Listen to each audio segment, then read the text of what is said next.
The war of words between the US and North Korea has escalated, with Donald Trump warning any threats would be met with fire and fury and Pyongyang promptly announcing it was carefully examining a plan to attack an American military base in the Western Pacific. Tensions on the Korean peninsula have been running high since North Korea's 2 intercontinental ballistic missile tests last month and 2 nuclear bomb tests last year, which has led to increased sanctions on the already isolated nation. But despite 2 unpredictable nuclear-armed leaders trading barbs, most observers believe the possibility of conflict remains remote, with the North Korean leadership using its nuclear program as a bargaining chip rather than an offensive weapon. Jean Lee, Wilson Center Fellow, former AP Pyongyang Bureau Chief. No one in the region, not even North Korea, wants another war. But Kim Jong-un is going to push it as far as he can to get what he wants: recognition from the United States that North Korea is a nuclear power, and legitimacy at home as a ruler who can defend his people against the big, bad US. In some ways, Trump's threats play into the North Korean calculus. Kim Jong-un wants his people to believe that the United States continues to threaten the very existence of North Korea. That fear-mongering brings the North Korean people together, and justifies the regime's diversion of precious resources into building nuclear bombs and ballistic missiles. What I'm concerned about is a miscalculation or a mishap that could force troops in the region to take military action. Remember, we had a military confrontation between South Korea and North Korea at a frontline Korean island in 2010 that killed several South Korean civilians. And with test launches of ballistic missiles straying into Japanese territorial waters, Japan may feel forced to act. Trump threatens North Korea with fire and fury. Andrei Lankov, professor at Kookmin University, Seoul, and director of NK News. We will be treated with fine examples of bellicose rhetoric by North Korean media. I'm just waiting for some colorful abusive description of President Trump, soon to be produced by the North Korean propagandists, and perhaps Trump will dispatch an aircraft carrier or 2 to cruise around the Korean peninsula.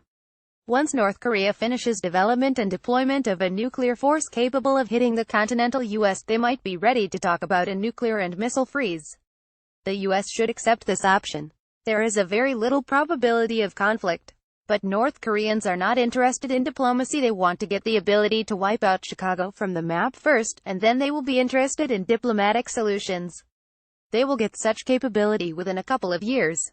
The US president is employing both rhetoric and tactics which for decades have been used only by the North Korean side of the conflict.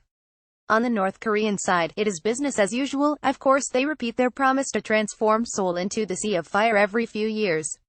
North Koreans are not interested in diplomacy. They want to get the ability to wipe out Chicago from the map first. Andrei Lankov, Jeong Song, senior lecturer in Korean Studies, University of Melbourne. They will exchange some harsh words for a while and until Washington talks, secretly or publicly, with Pyongyang. Kim Jong-un will keep test firing.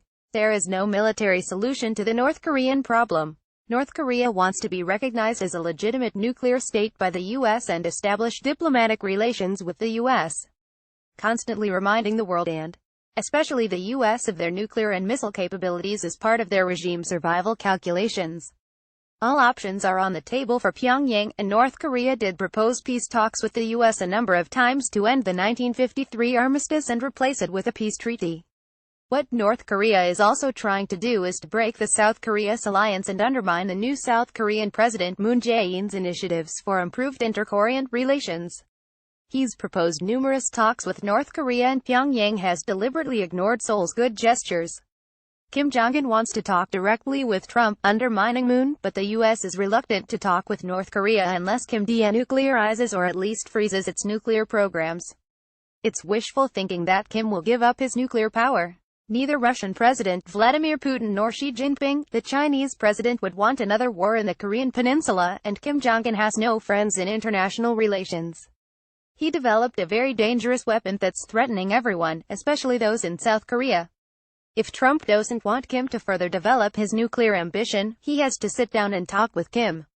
Robert Kelly, associate professor, Pusan National University. There are 2 ways to think about what Trump said.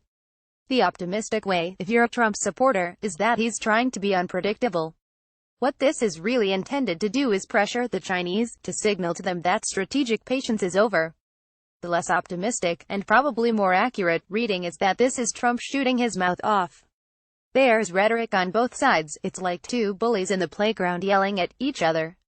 The North Koreans are not going to offensively strike an American base or the American homeland unilaterally without any provocation. To do that would bring crushing American retaliation. The North Koreans aren't stupid.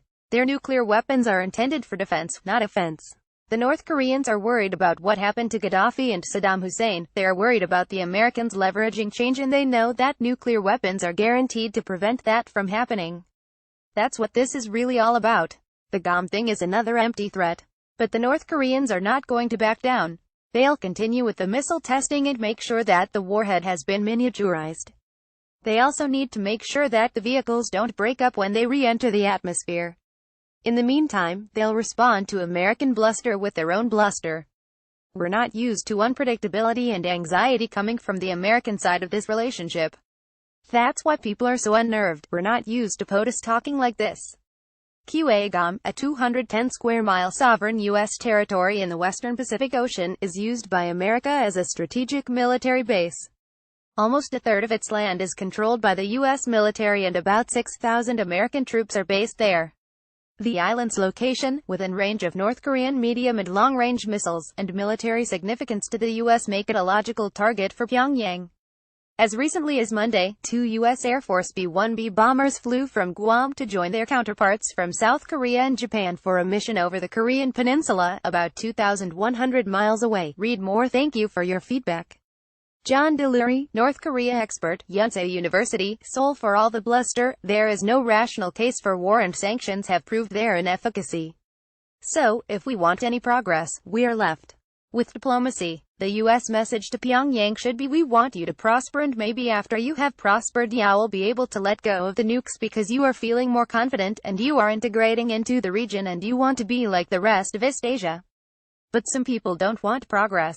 For example, if you are focused on non-proliferation, then there is a good argument that you just want to beat up North Korea every day and isolate them and keep them down so that every other country that is considering going nuclear says to themselves, well, I sure don't want to be North Korea. There is a rationale for that. The North Koreans love the verbal hostilities. They will do this ad nauseum. They are happy to do daily threat battles with the White House. That is actually quite wonderful for them. They like the attention, and it all underlines their point that they are under siege by the Americans. But an outbreak of military conflict is not impossible. It is hard to get the balance. I do think there are real things to be concerned about. I think South Koreans are insufficiently concerned and not watching the situation enough.